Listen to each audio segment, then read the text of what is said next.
Hey, Deanna Seymour here with a quick heads up. This is a collection of past shows and ongoing experiments. You're going to hear different intros and old ads, but the ideas still hold up. You can tell where you're at by the cover art. And if you ever want to chat about life and business, check out my free community at jointheplayhouse.com.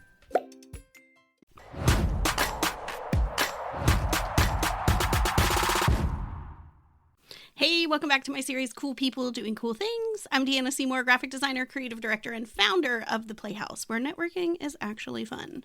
Today, I'm hanging out with Jaime Nolan, founder of the Anima Collective, life and business coach, and her cool thing that caught my eye was a super fun retreat in a wildly creative house in Florida. We are going to dive into the difference between aspirational retreats and retreats that send you home with an actual plan, and the fake retreat that I hosted a couple of years ago. Jaime blows my mind with an idea of 6 months versus 6 weeks ago, and we talk about multi-passionate and ADHD entrepreneurs accidentally maybe changing directions too often, and also a cool paint palette analogy for rotating through your offers throughout the year. All right, let's just get to the episode already. Jeez. Hey, Jaime, how's it going? Good. Thank you for having me. Thank you for being here. I know I already said this, but I just love your glasses. So I'm saying it one more time for the people who can't see them so they can have some FOMO. Like, how cool are these glasses? I love it. Listen, man, glasses are the best. They can just take the place of having to do makeup. So that's why I like to wear ones. Yeah. Big ones. Oh my gosh, I have contacts, but you're right. Maybe that would be a more strategic play for me. I like it. Okay. So I had you on this series of cool people doing cool things because let's see, so we're connected through Kara Steinman through Ravel, who has her new platform, Raina, which is where I was like, oh yeah, hey, Jaime, oh my gosh. And we reconnected there. And then, when you're on one of those platforms, you just like re-click, at least I do, on people's, you like catch up. You're like, what's going on here? And I somehow stumbled upon your retreat on your website. And I was like, oh my gosh, this looks amazing. Will you come on and talk to me about it? And now we're here. Amazing. I love how we get here. Okay, so let's just dive right in. This retreat looks really fun. The house is really cool. Have you done it? Like, it seems like you've done it before. Is it? Yeah. So this was the second year that we did it. And we will have another one in September and then another one. And then the following, like January, February, we'll have another one. So yes, the house is my friend's house. It's called the Tribute to Animation. It's like an Airbnb you can rent. And it's the best. It's the best retreat house because it has 15 bedrooms and 17 bathrooms. And so you can be on retreat, but not feel like you're on top of a bunch of people.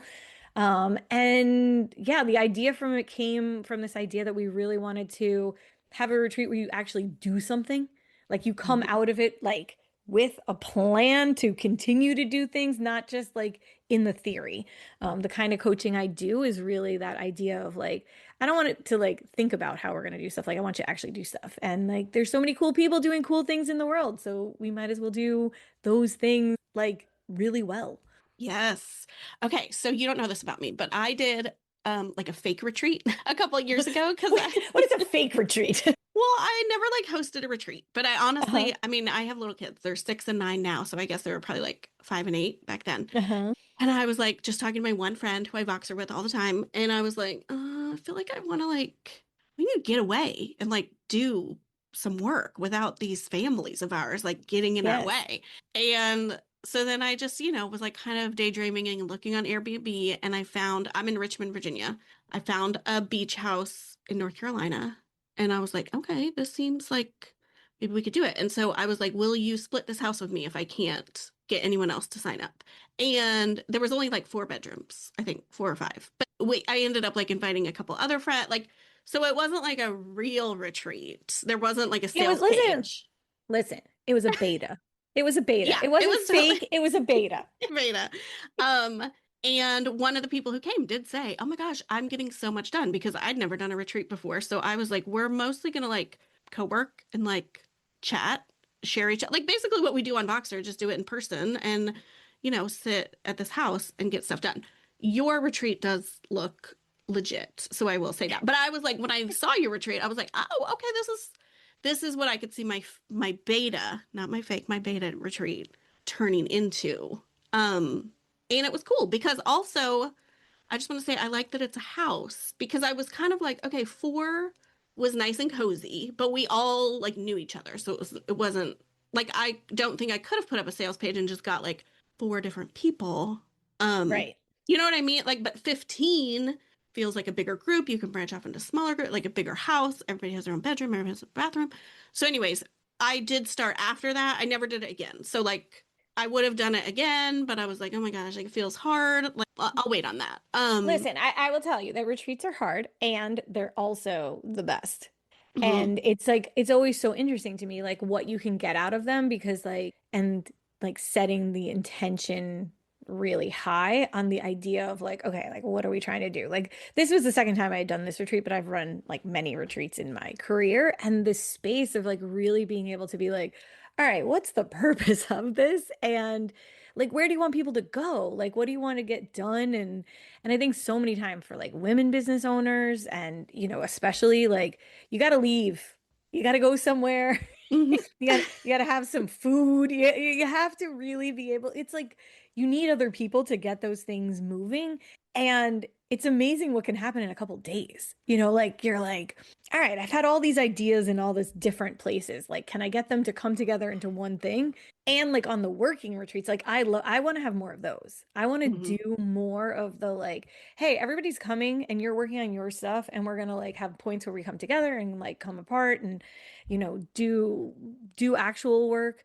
I'm not very good at like being quiet, so like I need like a timer set so that I will please shut up for a minute and like that stuff is Same. great. It's such a great like way to like meet people and do things and like really get stuff done. I mean, our intention in this one was like we're gonna plan the whole year. Mhm, Like when you think of planning your whole year, like a lot of times it's like, oh, I can do 1 million things in a year.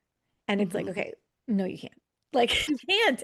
And then you're just disappointed. So then it's like, okay, like let's plan it out. Like, okay, what does that really look like? We do like, okay, these are the things you want to do or host. A lot of the people that are coming are like coaches or healers or well, we had the real estate person there this time. So like having like the idea of like, okay, what happens over the course of the year and like where do those things go into place?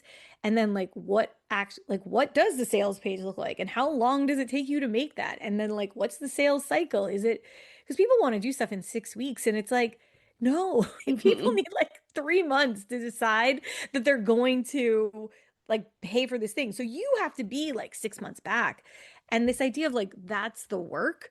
And then like the actual thing is like, oh, okay, like I accomplished the finish line is there, but we want to shorten a lot of stuff and then also like elongate things that don't need to be elongated, right? It's like if you can see it on some kind of track, you're like, oh, okay, this has to be finished so that I can do this. And like knowing that each of those things finishing to start the next thing is like feels really good. Yeah, I'm the queen of like, oh my gosh, it's about to be Christmas. I should do something Christmassy, but it's like December 9th, and I'm like, oh my God, it's like snowing outside. We should do something Christmassy. And I'm like, oh, I think I was supposed to be planning that like back in September to launch something Christmassy. Yeah, So and I those totally get like that. launches are like those kinds of things where you're like, "Hey, what do I want to do?" Right? Hmm. Because like if you don't choose what you want to do, you're gonna get roped into something. Yep. And like a lot of times those some things are not like that interesting. You're like, Hmm. I would have if in September I started thinking about the Christmassy thing I wanted to plan, right? Like I wouldn't Yeah. have done the weird things I did in September, October, and November that have led to like not exactly what I want. Yeah.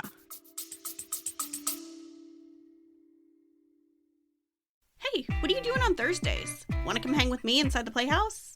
It's part networking space, part creative clubhouse, and part, oh, thank God, other weirdos like me. And until July 2nd, you can join for just $150 per year. Head to jointheplayhouse.com to check it out. See you next Thursday.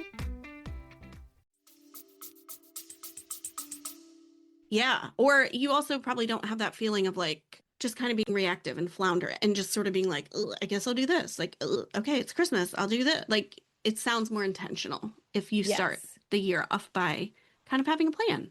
And so I also love that you were talking about like, not just theory. Now my brain is like not working. I'm like, did we say this before we hit record or not? So like the listener's gonna be like, that didn't happen. Or I'm like a chat GPT, I'm hallucinating.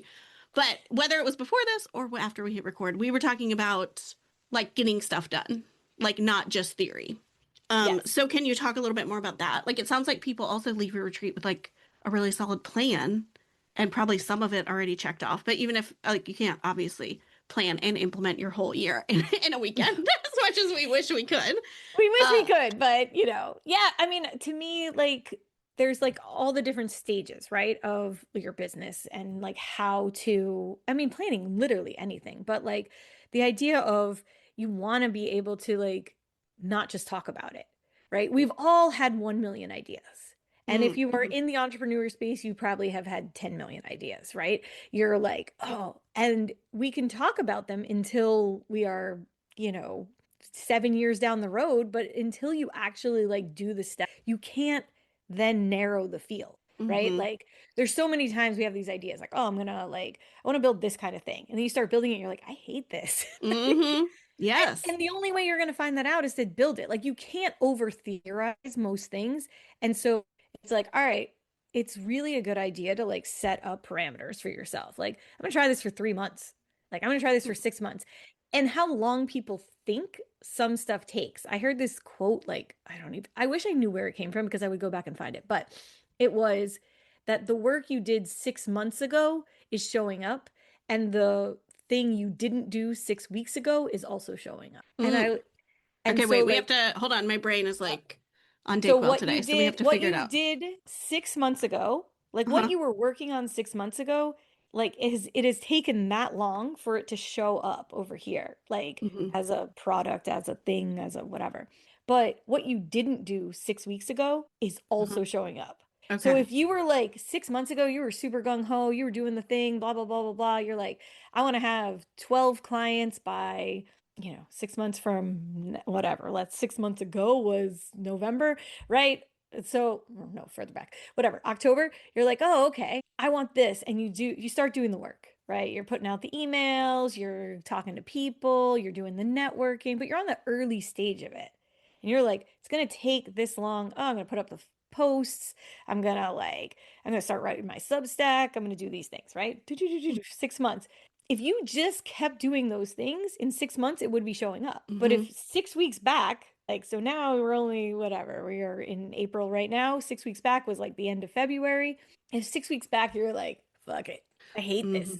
I'm not doing Yeah. it. I don't want to. Like, Mm-hmm. that is like, those two things can like be coexisting. And, but it's like, that's why like the results don't come in a way that feels like good, right? You might have been like, oh, I had all these calls, right? I had all these people sign up for to be on the podcast. They're all coming. They're here, whatever. Oh, I'm doing all these interviews. But like 6 weeks ago, I didn't feel like editing. Mm-hmm. Mm-hmm. And then you're Yeah. like, oh, they didn't show like, oh, now I'm behind. And so it's Yeah. like that energy, if you're always balancing those two things out of thinking about like, oh, what was I doing 6 months ago? Things that are good that are showing up are like the things that you were doing 6 months ago. The Yeah. networking, the this, the that, but the stuff that is like, I don't know why this isn't working, looking back 6 weeks is why. Okay. And All it's right. almost always true. I mean, sometimes it's like, oh, it was 2 weeks ago or whatever, but it's like the not working is usually in a much shorter period of time, and the working has been for much longer. Mm-hmm. So I would imagine just making sure you find, I mean, I talk about this too, but now the way you're putting it, I'm like, oh, this is cool. Like finding things that are sustainable for you. So you Yes, can just keep doing them. And like 6 months ago, you started doing this thing, and 6 weeks ago, you didn't want to like burn it all down. right. Is that what we're talking about? Yeah, and it's that idea of like, all right, like the consistency of what you're into and the other pieces like realizing in like how many 6 week periods are in there that there's like the one thing that you're just not doing.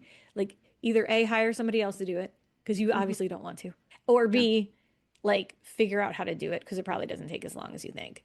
Mm-hmm. Yeah. Like the never ending, like I waited 8 months to do this thing and it took me 12 minutes. Like Hmm. Yeah. I this is, this is the entrepreneur problem. Well, what about, okay, so I am ADHD lady. Do you see a Me lot with too. people multi-passionate or diagnosed neurodivergent or whatever reason? Um, that sometimes we change too often. And then that 6 weeks It's like we started something 6 months ago, and then 5 months ago we were like, oh, we're just gonna noodle on this a little bit. We're gonna tweak it. We're gonna change it. Is that a bad idea? Sometimes. Okay. Well, I feel like there's always a narrowing that is a good idea, right? You Hmm. can start with something really big and then bring it in and bring it in and like and recognize like the different parts, right? Like I want to have a business is like a big idea, right? But like coming down to, like if you're like, oh, I'm gonna sell something online or I'm gonna whatever I'm gonna do, right? Like that you can keep getting a little bit more clear, but you don't want to be taking like hard rights off the path, right? Hmm. And the space of it is like, in most of the neurodivergence and just if you're multi-passionate, it's like figuring out what your time frames are.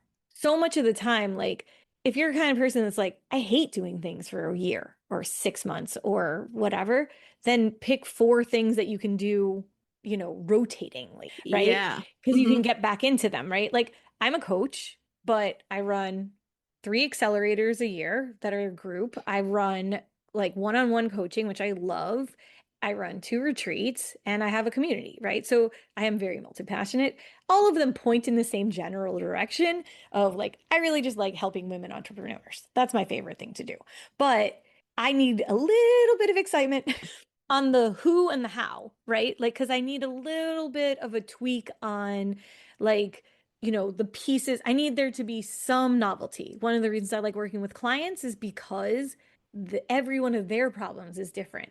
What I'm doing is the same, but their Hmm. stuff is different, right? So it gives me the variety that I need. If you know you need a lot of variety, having multiple things, just don't have your multiple things overlapping hard. They can Hmm. they can they can fade in and out of each other, but they should not be like, hey, we're going to launch 2 things at the exact same moment. They shouldn't, Yeah. be like, oh, I'm promoting 7 things at the same time and then they all run at the same time. Like that's a bad idea. Yeah. Yeah. Yeah. Yeah. And maybe it's also a bad idea to just be like, these are the 5 things I do all year round. There's no like launches, there's no open, close. And then you're just have 5 things to do, but it's kind of boring because you're like not really focused on any one of them at any time. Yeah, you Is can't that? give you can't give 100% to anything. And so then you're like, am I using the other things as a distraction? Right? Like Hmm. it's fine to have multiple things. It's good to know how they relate to each other, right? Do my Hmm. retreats lead into my accelerators? Yes. Do my accelerators lead into one-on-one coaching? Yes. Does my community show people what I do? Yes. Is the community a great place for people to go after they've done any of these things to still be connected with people? Yes. So then it's like it's a very clear circle of, things. Do people leave? Of course. But Yeah. that the points of it make sense and it doesn't take me out, right? Because I mean, the problem that you're always trying to combat is your own, you know, boredom, your own mental capacity, your own physical capacity, your own energetic capacity, because like those are the pieces that make you be like, oh, well, that's interesting. That's not interesting. But the thing that's not interesting could actually make me some money right now. Right. And Hmm. so it's like knowing where the money's coming. I mean, if you're in business, right? If you're not in business, if it's just a hobby, then that's fine. But if you want to like make money from the thing, so you have to know where it's coming from. Yeah. Okay. I like that. I like that. Having that sort of like a little paint palette that you can pick which color you're painting with during what time of year, but Yes. it's still like all connected. I like that. Yeah. And if it's going to be like, if you're like, hey, I like go between these things, at least like, hey, I'm working on these things on Monday, first week of the month or the whatever, like just being intentional about what you're doing, not Hmm. letting it be too willy-nilly out there in the world. Yeah. Well, I actually experimented with like I love my newsletters. I love writing my newsletters, but I did kind of start, I guess, to get a little burnt out on them or something. Well, no, I know what I did. I have my community, the Playhouse, and then I was Mhm. like, I don't want to use. This is just a random thing. Like now looking back, I'm like, why did I decide I don't want to use the heartbeat automated emails? I want to write my own emails for them every other week. And so then I just started kind of changing the levers of segmenting my list and when I'm going to email and whatever. And then I like wasn't emailing as much. And I'm like, oh, because Thursday at 1:45 is when I've been sending emails for years. That's what works. That's what I need to do. So I had to like go back to it and be like, this is boring, quote unquote. But like in that like I can write an email about anything I want. I can make cute graphics. I can make funny jokes. Like writing the emails is fun. When I started messing with the like logistics of it, I was like, oh, I just write them when I like feel like writing them, which sometimes wasn't happening. Like I was like, oh gosh, okay, we need that structure, that like Yes. container to be creative inside. That's okay. Yes. A lot of times I think about it too. Like, I like the idea of like parameters as opposed to like hard rules, right? Mm-hmm. Like, the ADD in my brain does not like to be told what to do, even if it's by me Yep. at all. Same. I will rebel directly against myself, even for the greater good. So I'm like, okay, I like to think of it as like the bumpers in the bowling alley, right? Mm-hmm. We're still going down the lane. We're just not veering off course here. Yeah. Like, okay, you can hit the bumper, you can bump to side, but we're staying here, and that space of being able to like really like know like parameter wise, like I always send an email Thursdays at 1:45. I might be writing it at 12:22 on a Thursday, or I might be inspired on Monday and have it finished, Mm-hmm. right? Parameter of the like space, but that the parameters are like they flow a little. Like it's not such a hard, fast thing that you like, want to bang into and rebel against. Exactly. And you called it. That's exactly how I do it. Some days I'm writing them right in kit right before I hit send. And sometimes I'm like, oh my God, I have two. I have two really good stories that are like ready to go for the next 2 weeks. Look at me. I love that. Okay. Let's talk really quick just about this idea because I know we already kind of talked about it, but like there are some retreats or some events where it's very aspirational and like you kind of leave like hyped up, but you're also like, okay, now what? Like now then you get home and you get back to your house with your kids and your partner and like, life. Life And you're gets life like, in. now I have to do all these things. So I kind of want to talk just for a little bit about the idea of creating space at your retreat to get stuff done. Because I think that's also why I sort of called my retreat a little bit fake. Because I was like, well, we're mostly just doing stuff. Or we're mostly just hanging out and doing stuff, which I felt like a retreat had to be a little more like aspirational. You know what I mean? So that's why. But so then when I also saw yours was like getting stuff done, I was like, oh, maybe it wasn't Yeah. fake. Maybe it was No, real. So, no, listen, it was real. It was just a beta. You're good. And I think that space of like, there's the aspirational is great.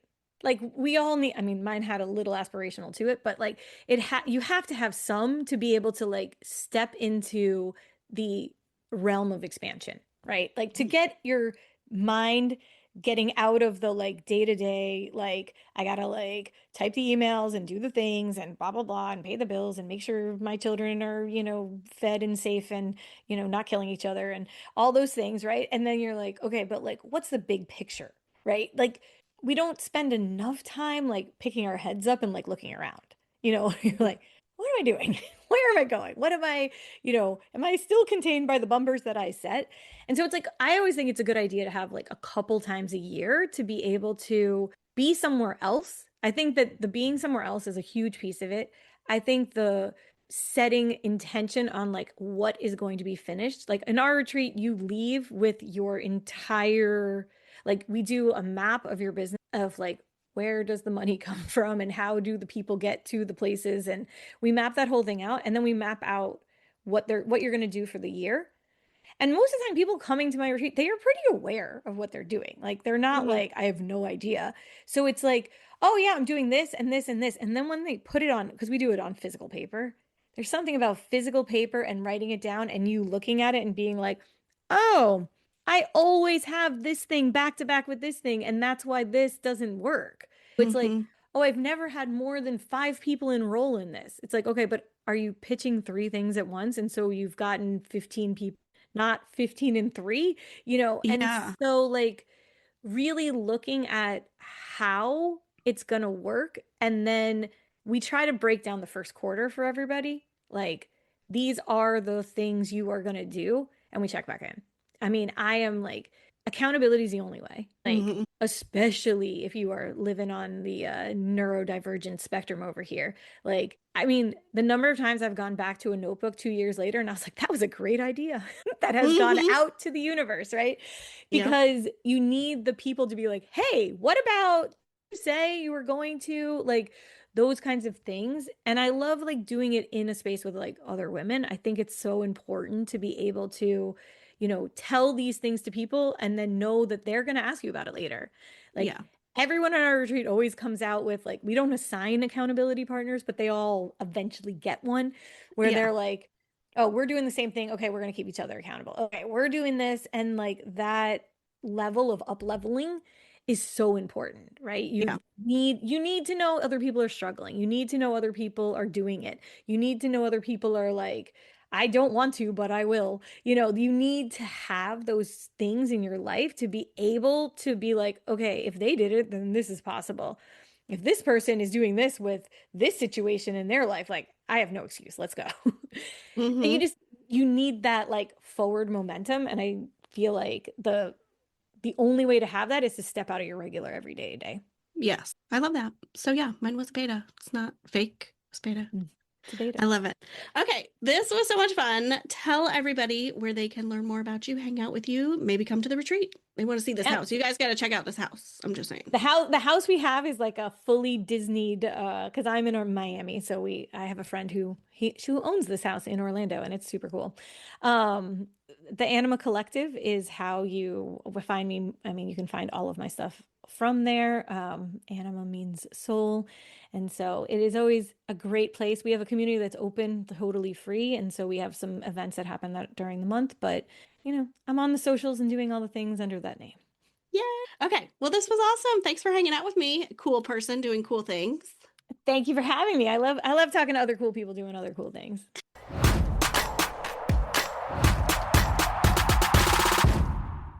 Guess what? You're invited to our next Playhouse networking party. It's free, there's music, fun questions to break the ice, and absolutely no one will be pitch slapping you. Head to jointheplayhouse.com/party, and we'll see you there. Oh my gosh, I love these 80s vibes.